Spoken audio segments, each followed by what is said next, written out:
On this episode of AvTalk, we try to unpack what happened this week as C-band 5G wireless went live in the United States. And we talk with Matthew Wietstock from Western Michigan University about one of the paths young people can use to enter the aviation industry.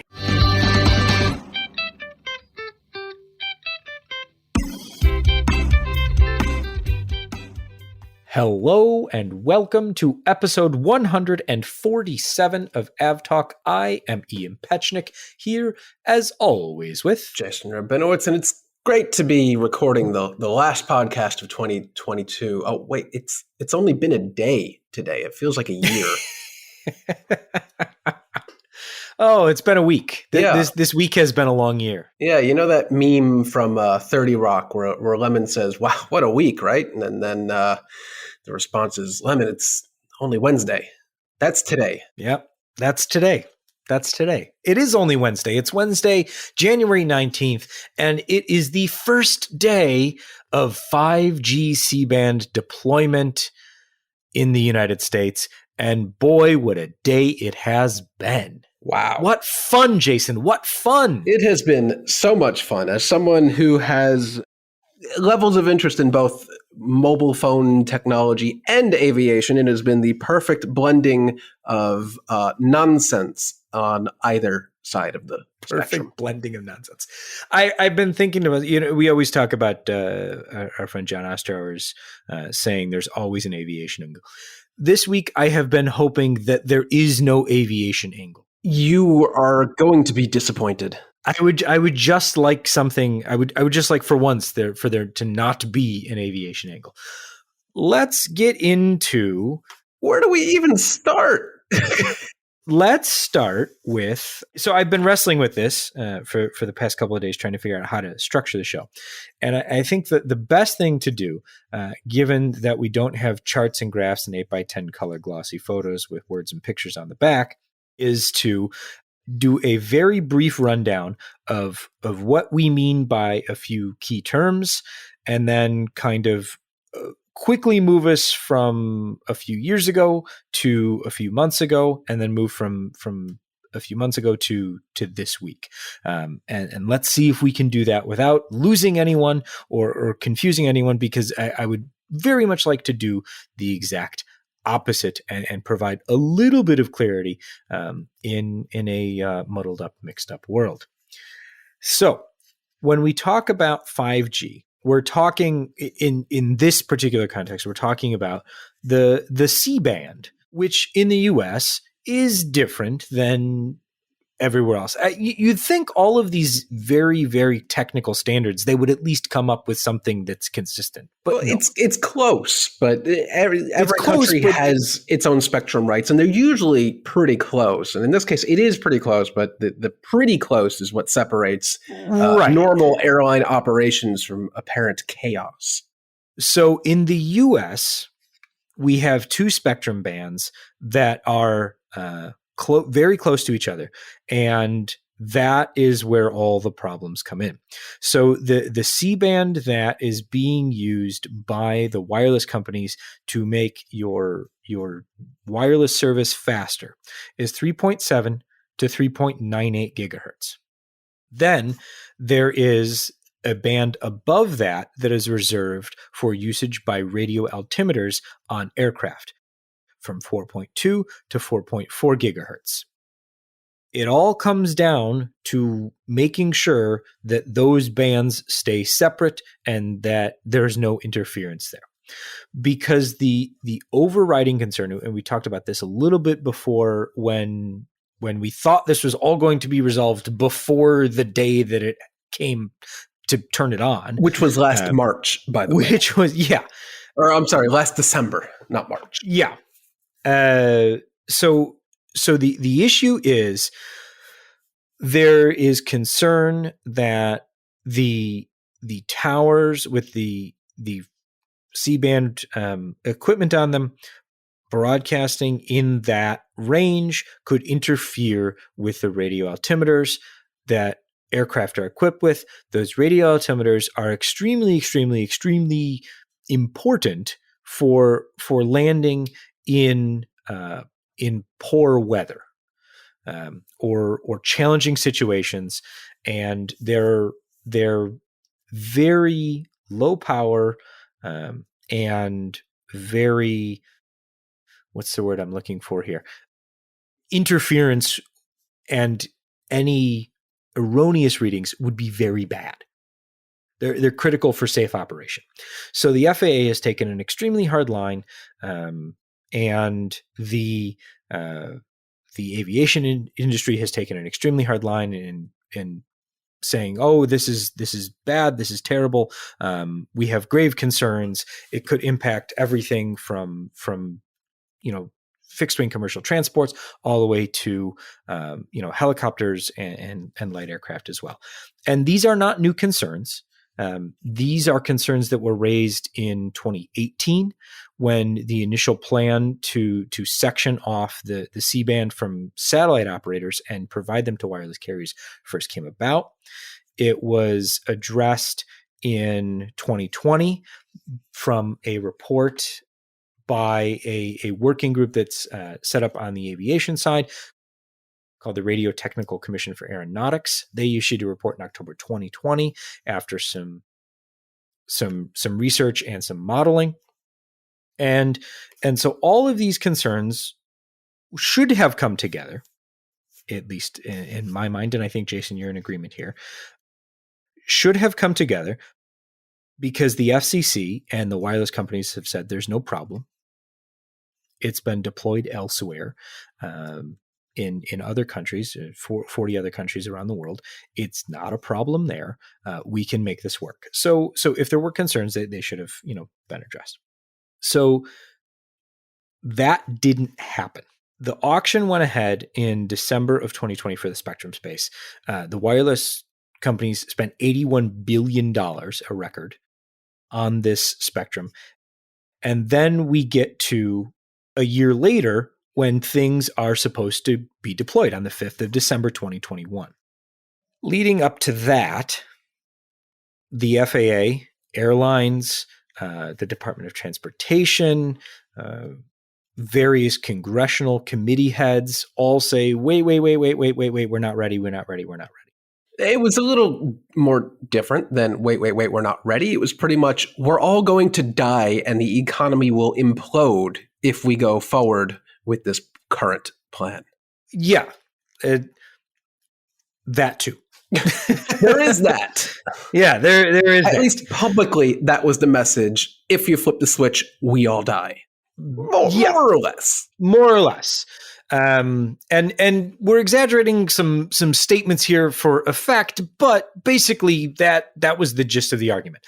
So then on Thursday, December 9th, the Federal Aviation Administration adopted a new airworthiness directive for all transport and commuter category airplanes equipped with a radio altimeter. And so the FAA goes on to say that this directive was prompted by a determination that radio altimeters cannot be relied upon to perform their intended function if they experience interference from wireless broadband operations in the 3.7 to 3.9 gigahertz frequency band, the 5G C-band. And basically, you can't use your aircraft where we say there could be interference.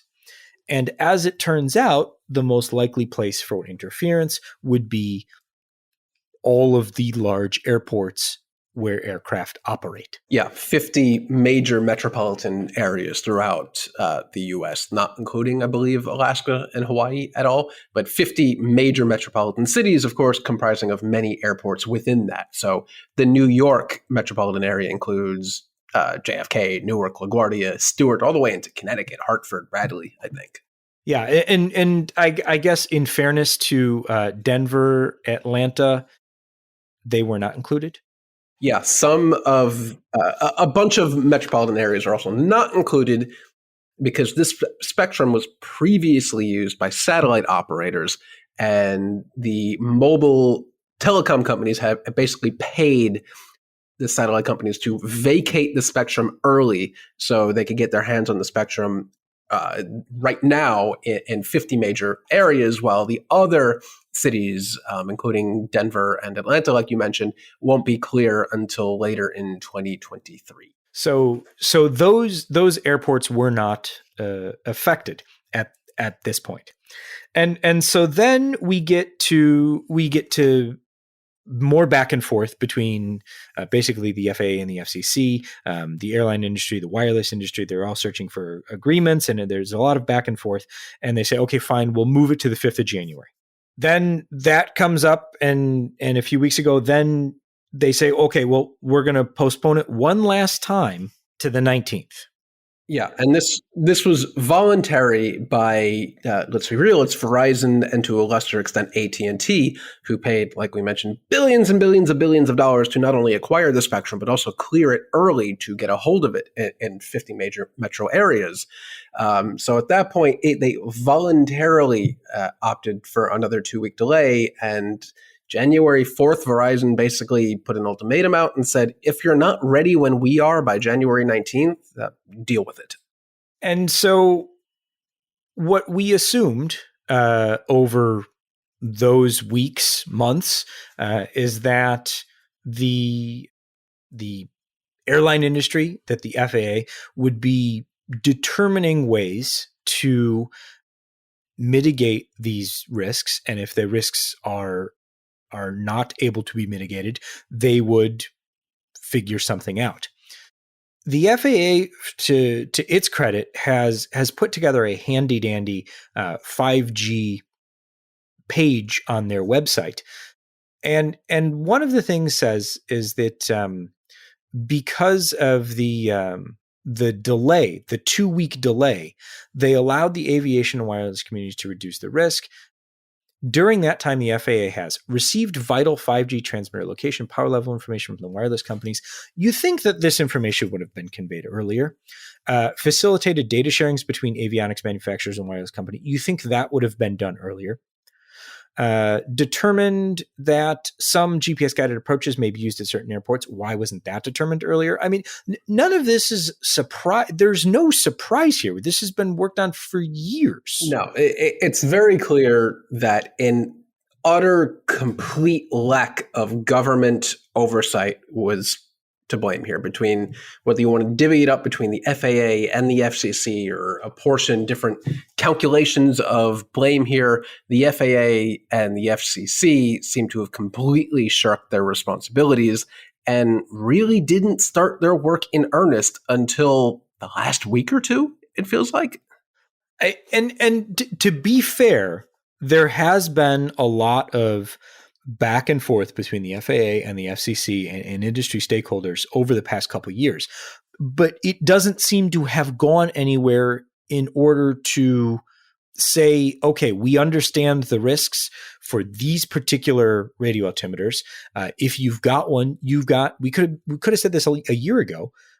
You've got a year to replace it, to fix it. Yeah. I especially don't understand the part about they were waiting, or they couldn't get their hands on information from the carriers about, I guess, C-band site locations and stuff like that. It doesn't matter. In places like New York City, just imagine that they're located every block.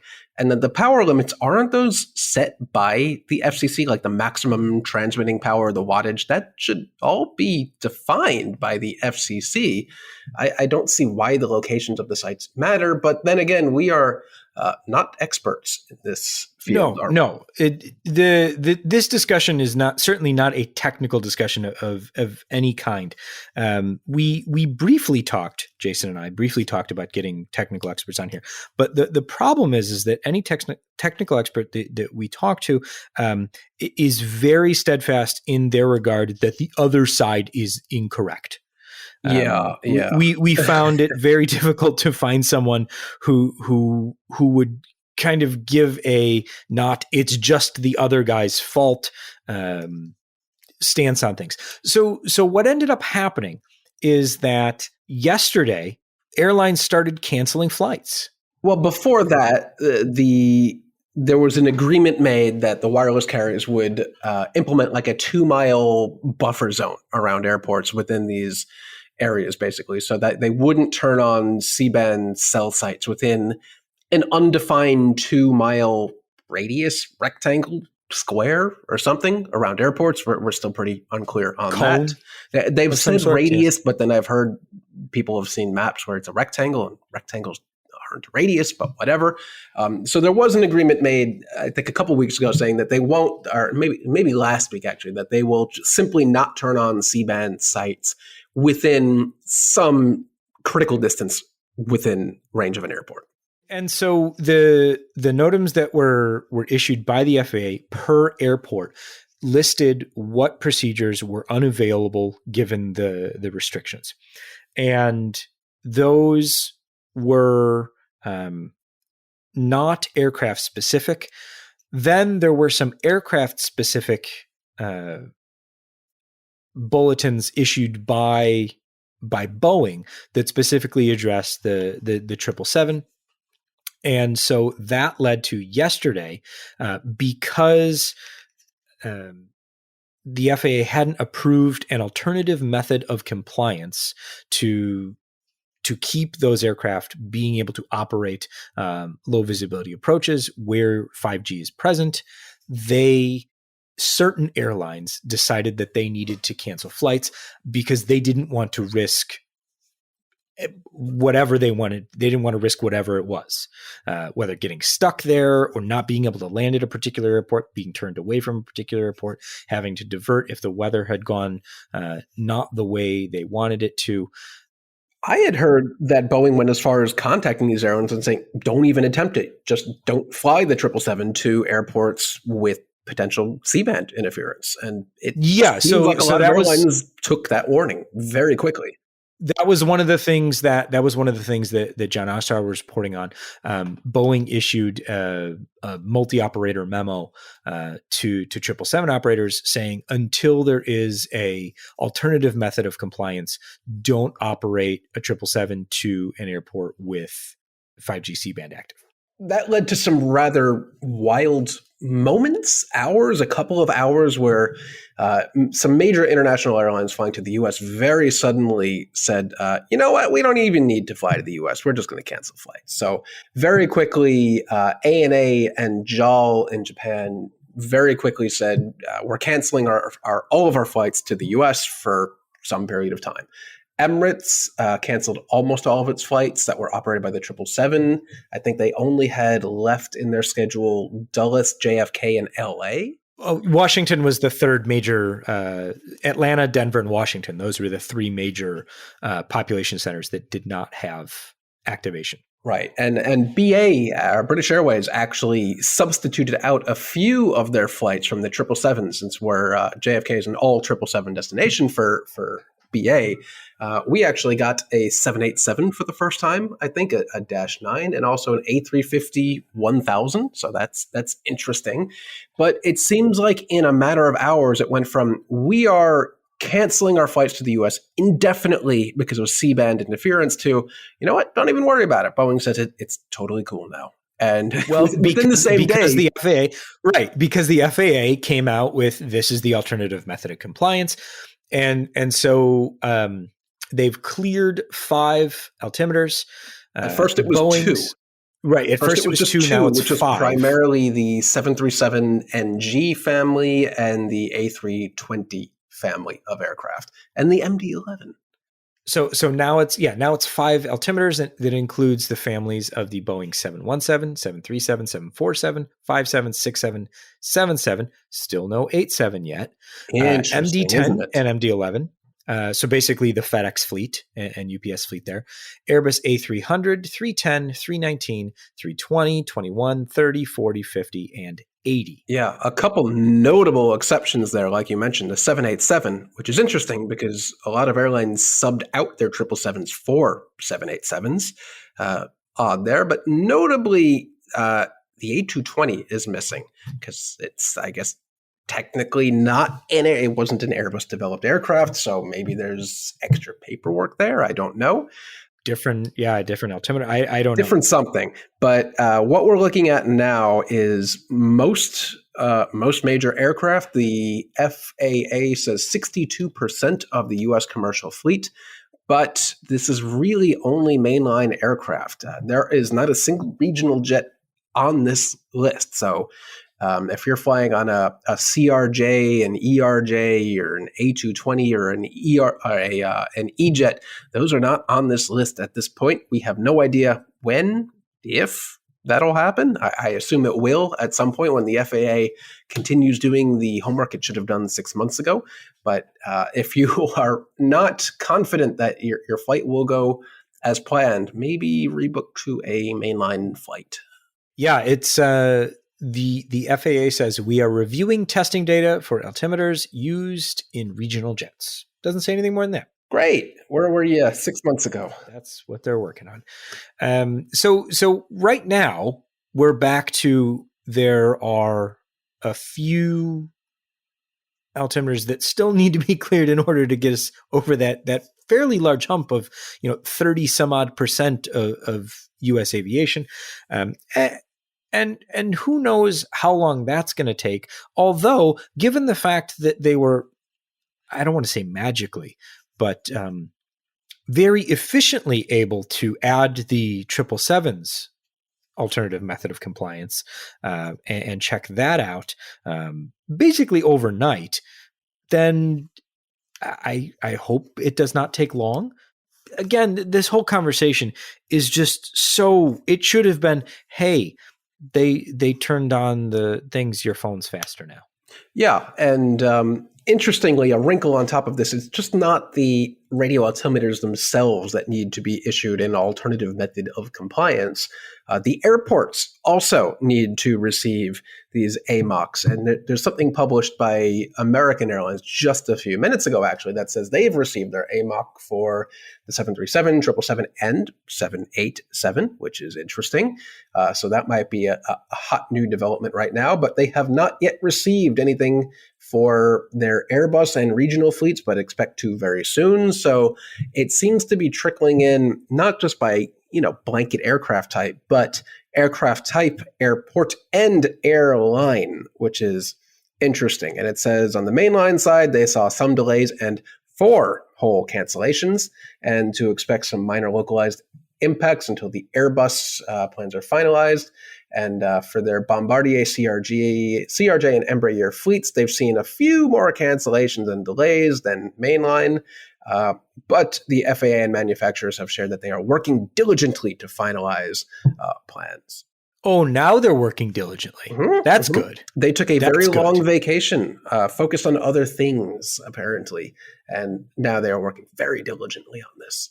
So after all the doom and gloom, the sky is falling. Literally, the sky is falling. Things are falling out of the sky. Things are falling out of the sky. There were a few cancellations. A few, and I'm sure the airline industry will parrot back, well, the weather was nice today, so there wasn't really a problem. And I guess in that case, they're not wrong. But remember, most of this situation only prevents Category 2 and 3 ILS and Autoland approaches, which is not all that common, I guess. I'm probably going to take some flack for that. Podcast at fr24.com. Mm-hmm. If you have there were definitely RNAV, RNP approaches that were straight out prohibited, like JFK 13 left, which is a big deal. But there were alternate methods that didn't require that. But I think most pilots would say they can count the number of times they've done an Autoland approach on one hand, probably. That I can't tell you. Nope. But hopefully somebody else can. Hopefully someone can. Let's leave this discussion here and hopefully come back next week and say, hey, everything's fine. Is my phone any faster? No. I certainly hope so. You'll have to let me know. It's not. All this for nothing. All this for nothing. There you go. That's no surprise. Let's take a quick break. And when we come back, we are going to talk with Matthew Wietstock, who has a very cool job title, and he's going to tell us how you can begin a career in aviation. So stay with us. We will be right back.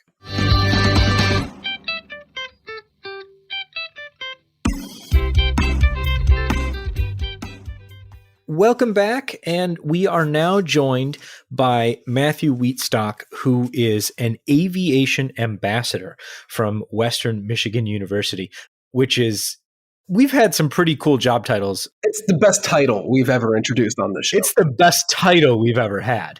Matthew, thank you so much for joining us to talk about getting started in the aviation industry. Yeah, definitely. I'm glad to be here. So, as an aviation ambassador at Western Michigan, what exactly do you do? Really, what I do is I coordinate the recruitment and outreach with the College of Aviation, going out and trying to get people who are interested in the field of aviation and just saying like, hey, do you want to go and study this? You want to make this your full-time career? We can help you get there and all the next steps involved with that. And so we're not just talking about becoming a pilot here, right? Right. So we really kind of focus on three different aspects. We do have the pilot side of things. That's our flight science degree. Then we've also got more of the management operations. And then we've also got our technical operations. So that's more of the manufacturing and maintenance process. So what track are you on? So I'm a dual major in the management operations program and the flight science program. So we do have people who double major actually between all three of the programs. So it's not uncommon to see someone like me who is a flight science and management major or a technical operations and flight science major. That is so much cooler than whatever it is I was doing in college. So what is the idea about?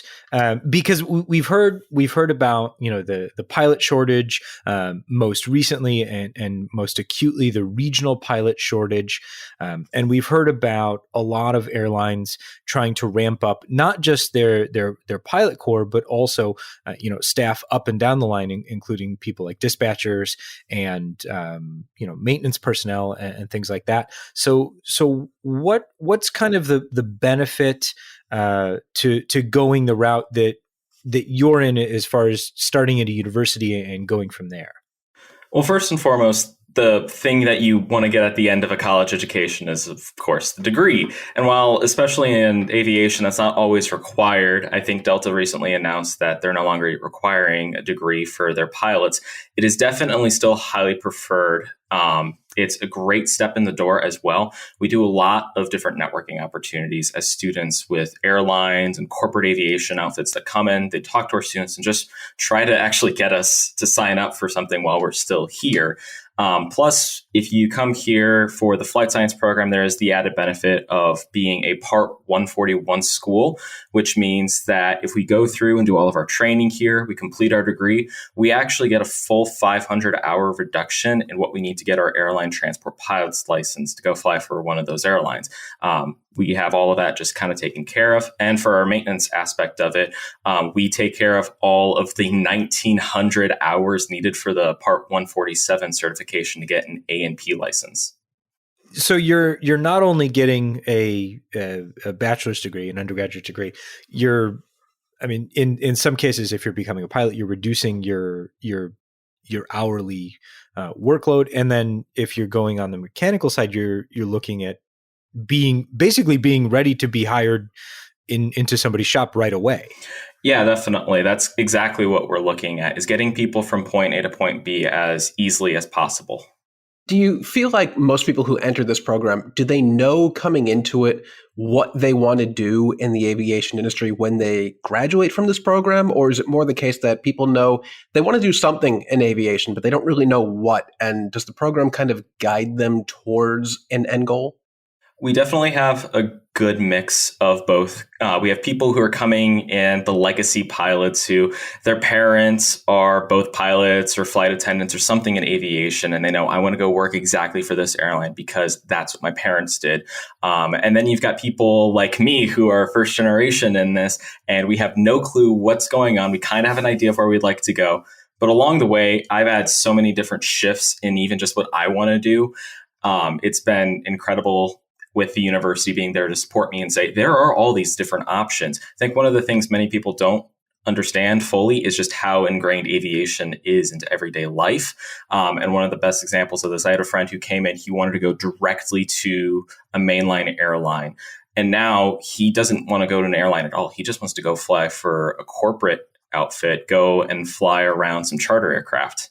Yeah, it's good to find out what you like and what you don't like. I mean, what are some of the things that you're working on while you're a student that is, what are those things that aren't, flying hours or physically working on an engine if you're going the technical route or things like that? Is it more math and science focused, or is this degree part of maybe a more holistic degree that you would think of as at any other university? So we do have a little bit of both here.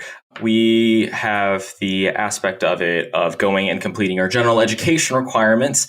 So again, that being more liberal arts degree, if you want to call it that, of you will understand English and history, maybe take a language if you want to, those kinds of classes. But then for the aviation aspect of it, we are an actual full college of aviation. We have an entire education center just for aviation specific courses. So I think an example is classes I'm in right now are flight physiology, learning how the body reacts to flying. Or I'm also in flight operations, learning about dispatching proceedings or what pilots do on a day-to-day basis and how we can safely operate. So it kind of starts more generally and then works its way into as you get deeper into your chosen specialization. Yeah. You kind of end up with a track. Yeah, and you do have aviation classes from the first year, but the first class is literally just called Introduction to Aviation. It's about as broad of a topic as you could possibly ever get in a review course. So it really planes up, grounds down, exactly. That kind of thing. Or okay, exactly. I suppose that's a good place to start. I think the second lesson we did in that class was learning how to speak the phonetic alphabet. I mean that's important. Unfortunately, we've all learned that in different ways this year too. Yeah, yeah.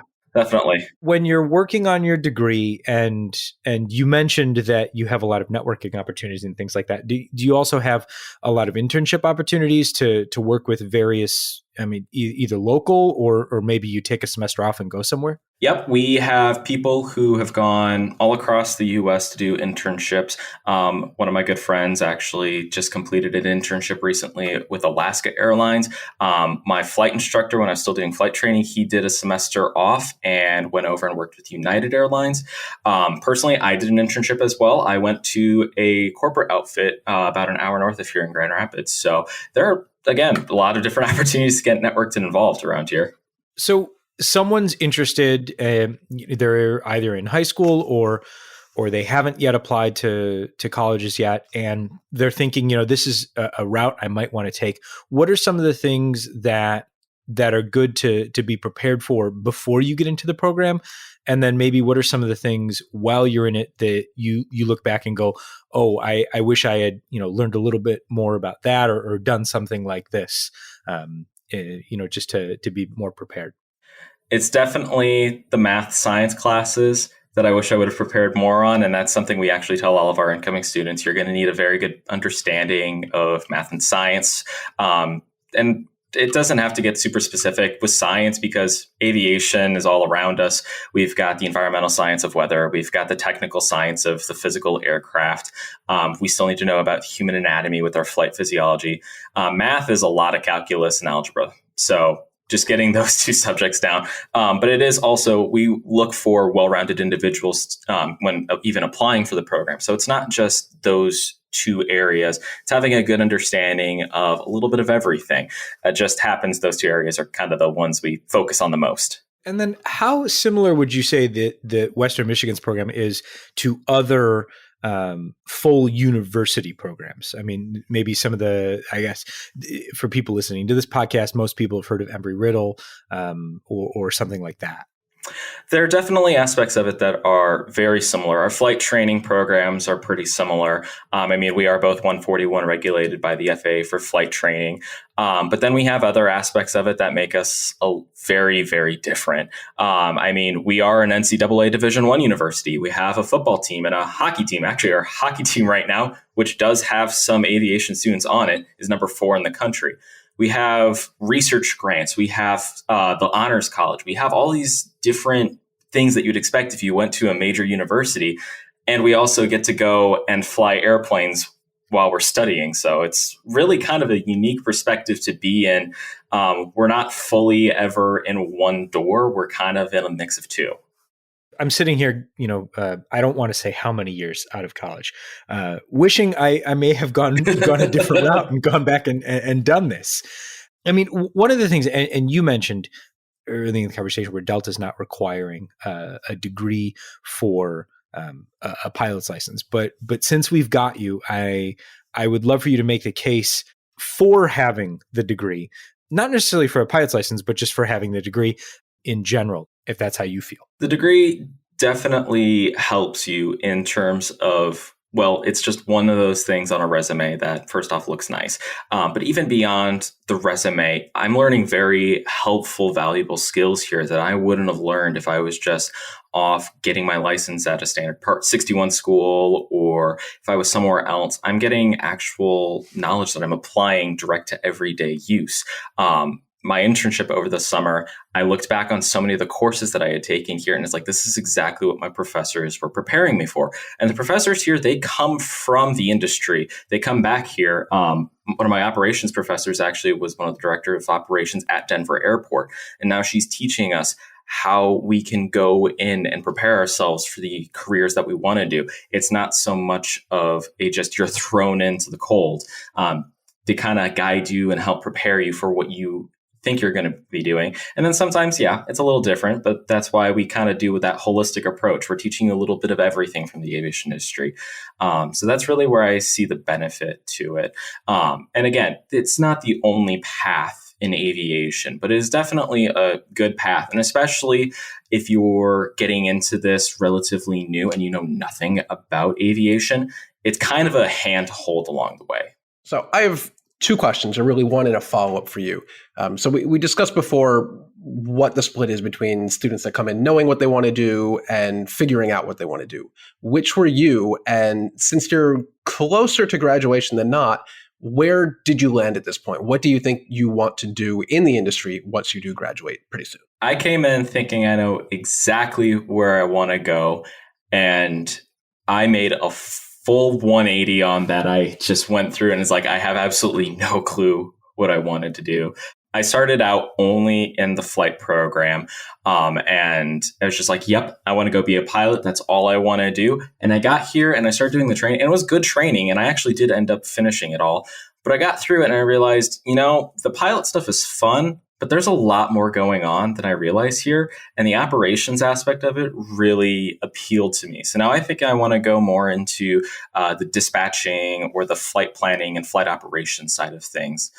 So exactly where in there, I'm not sure, but I actually am planning on going through and completing my dispatcher certification. So I've got that always at it. So that really actually speaks very well to what you had just mentioned, that in the debate, do you need a college education to become a pilot or not? In this case, you thought you just wanted to go through your flight training, become a pilot, and move on. But going through this larger program, you discovered, well, that's not actually what you wanted to do.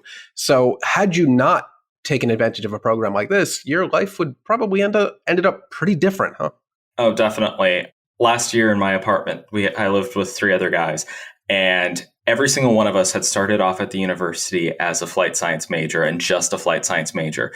Now, only one is still flying as a flight science major. The other 2, one is a technical operations major and the other one's with me as management major. So we definitely have a big shift in going through here. And that's not always what's going to happen. There are plenty of people who come through and they realize, yeah, I want to be a pilot. That's exactly what I want to do. It's just it's helpful to get that experience, realize there's more going on here. And if I want to try something else, I can. It's this environment where I get to do a bunch of different things. That's great. I'm happy for you. I'm both happy and a little jealous. Yes. I spent years in postgraduate studies in Michigan doing something very different. And I have some regrets. And this sounds like a lot more fun.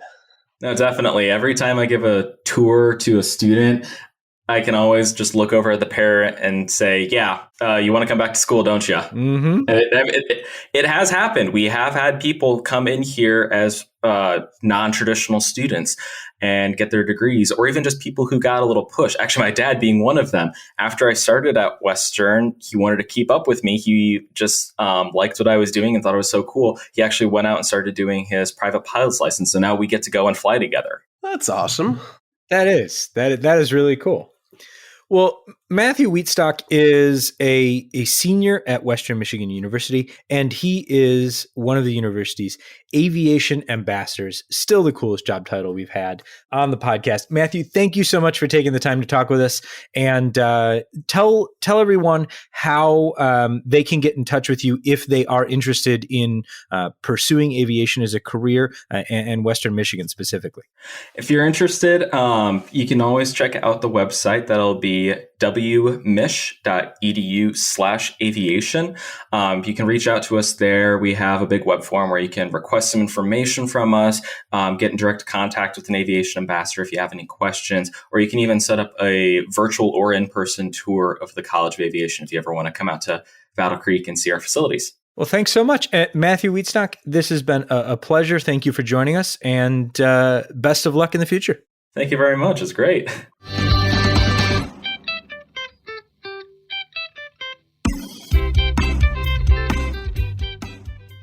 Welcome back. And now it is our turn to run through much of the rest of the week. And it was a busy week outside of all of that. Yeah, lots of little things happen. And one very, very, very, very, very large thing happened. So let's start there. The volcano in Tonga erupted, a massive, massive eruption. And one of those see it from space eruptions. And it looked impressive from space was how big it was. Lots of people took the weather, the pressure differential to watch the shockwave move around the world using the weather data, which was rather crazy. Crazy is a good word. I was going to say impressive, but impressive's not the right word. It's partially the right word. Fascinating, I think, is one of them. What happened this week is that they sent survey flights from Australia and New Zealand to try and understand the state of things there, to see if they can start bringing supplies in to help everyone. And the runway was covered in a thick layer of ash. And it took a week to clear because they cleared it by hand. Which is absolutely incredible, an incredible amount of work to clear a runway of, I don't know how much ash, how thick it was, but any amount by hand. Just an incredible amount of work. But that work has been done. So it sounds like C-130s from Australia are going to start landing soon with relief supplies. And even in Antarctica, they have heavy equipment to clear the runway. So this is the scenes and the video and the satellite imagery and I wouldn't call it minor tsunamis, but the tsunamis that happened all over the world was just incredible to watch. And there wasn't any real impact on aviation since there's not much going on in that section of the world, except for, the area around the volcano itself. But what a sight. Yeah. I mean, just some truly, jaw-dropping pictures and video from all around the world. I mean, that's the thing. It impacted everywhere. California, Chile, New Zealand, everywhere. 2 weeks ago, when we had John Astar on, we talked about the disturbing incident on takeoff for an Emirates 777. And then just a few weeks after that, so late last week, and two Emirates 777s had a runway incursion. One was crossing the runway, the other was departing, or at least that's what it did. It wasn't supposed to depart yet, and it had a rejected takeoff. It got up close to 120 knots over the ground before rejecting the takeoff. Both flights were not, they were much closer than they should have been, but they were not in danger of coming into contact with each other because thankfully the one flight stopped before that happened, and the other flight moved, the other 777 moved across the runway. But that one we know for sure is under investigation by the authorities in Dubai. Yeah, a lot of interesting things happening at Dubai recently. Interesting things happening in the U.S. or soon to be happening in the U.S. We have Norse Atlantic Airways getting its AOC, and they're going to start flights later this year. beginning to 3 initial destinations, one in New York, Jason's favorite airport, one in Florida, and one in California. And I know which airports they are now. It is New York Stewart. You may remember them from when Norwegian, the predecessor of Norse, I guess, I don't know what you want to call it, ancestor, operated 737 Maxes transatlantic for like 5 minutes. Fort Lauderdale down in South Florida, and also Ontario in the greater Los Angeles area. So it's a bit different than Norwegian, where they just flew in hot to the major airports, JFK and the like. This time they will be, except for Fort Lauderdale, which I guess is the secondary airport from Miami, they'll be on the fringes of these major metro cities. So Newburgh instead of JFK and Ontario instead of LAX, which is disappointing because Newburgh's really, really far away from New York City. Yes, but people that book the tickets will sue New York on the ticket and say, it's okay. They'll book a flight to New York-ish. Ish. The FAA is revising how it approaches pilot training standards. So this one comes out of the 2021 law that came out of reactions to the 737 MAX issues, one of which was the FAA's training standards assumed pilots, not necessarily pilot proficiency, but assumed things about ways pilots would operate that weren't necessarily accurate for pilots all around the world. So the way the FAA is going to approach its pilot standards going forward is to take real world experience from around the world into account when developing these standards. So that's the beginning of a very long process, but interesting and good to see that it's happening, so that the training standards are realistic for all pilots around the world that are operating. Well, this just seems like a good idea, doesn't it? Yeah, I think it does. 2 things. One that I thought was going to be a really interesting thing we were going to have this huge discussion about this week. It was going to be really good and see where this could lead, and then what the Federal Register giveth, the Federal Register taketh away. A few days ago, or late last week, we saw a notice posted in the Federal Register that said FedEx wants to attach laser countermeasures to counteract missiles that could be launched at the aircraft from near the airport using lasers. And they want to install those on Airbus A321 aircraft. All sorts of questions raised by that statement. They don't have any A321s. Or laser countermeasures. Yeah. And the one of the most interesting things was that the original proposal was from 2019. Yeah. So this has been lurking around for a while, and I guess no one noticed it. But I guess FedEx must be flying into some pretty hot destinations to require this. I'm not personally aware of any issues that FedEx has encountered with potential threats to their aircraft from the ground. I don't know of many commercial aircraft equipped with such a system. El Al comes to mind. I don't know if that was a laser system. I don't even think their modern aircraft have that at this point. So even El Al might be bowing out of that. But unfortunately, they submitted again to the Federal Register that to avoid confusion to the public in a comment period on her proposal that the agency is not moving forward with it at this time, the FAA is withdrawing the notice. So we'll never know the true intent or where FedEx was getting A321s from to attach laser beams to shoot down missiles from. Yeah, I mean, this was a fun one to kind of kick around last week, but no, they were just kidding. But the FAA does say that this requires further study, so hopefully there will be some further study involved, and that'll be interesting. And then last and least at this point, in fact, is the fact. Ouch. What? Don't know. Ouch! They haven't done anything yet. I'm getting there.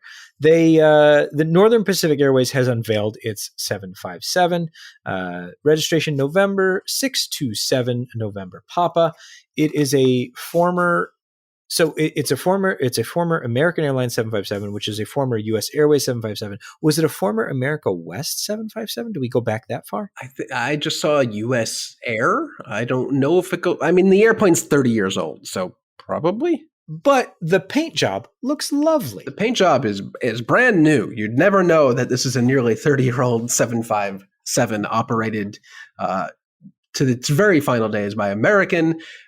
It looks good. Northern Pacific has a very ambitious business model, let's put it.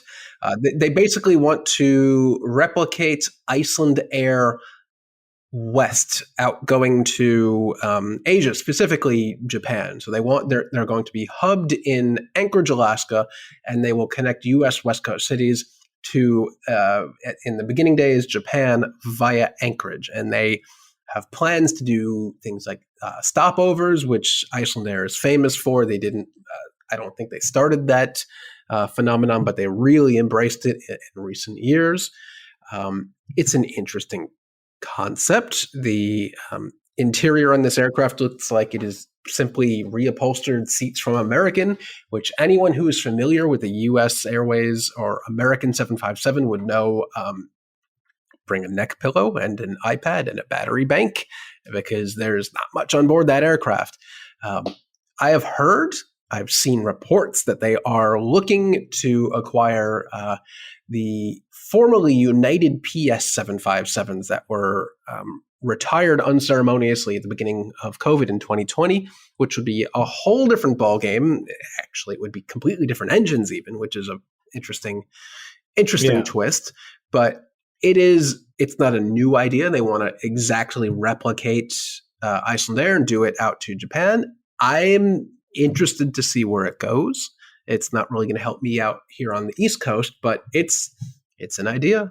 It's not going to work. It's not going to work if Japan doesn't open up to tourists at any point soon. There are a lot of headwinds that they'll have to navigate, but it'll be interesting to see if it works, and it'll be interesting to see if you can then do an Iceland Air Northern Pacific kind of round the world tour. I think that would be fun. Well, they will overlap in Seattle, so you could fly like, let's say, Amsterdam, Reykjavik, Seattle, connect to Northern Pacific via Anchorage to Tokyo. That's a hell of a line. We'll see, but their plane is out. You can look at pictures of it, and we'll go from there. It's got raccoon eyes, just like an A330neo. Anyway, I think we should leave it there for now. I don't think we have anywhere to go from there. So I will just say that this has been episode 147 of AvTalk. I am Ian Petchnick, here as always with Jason Rabinowitz. Thanks for listening.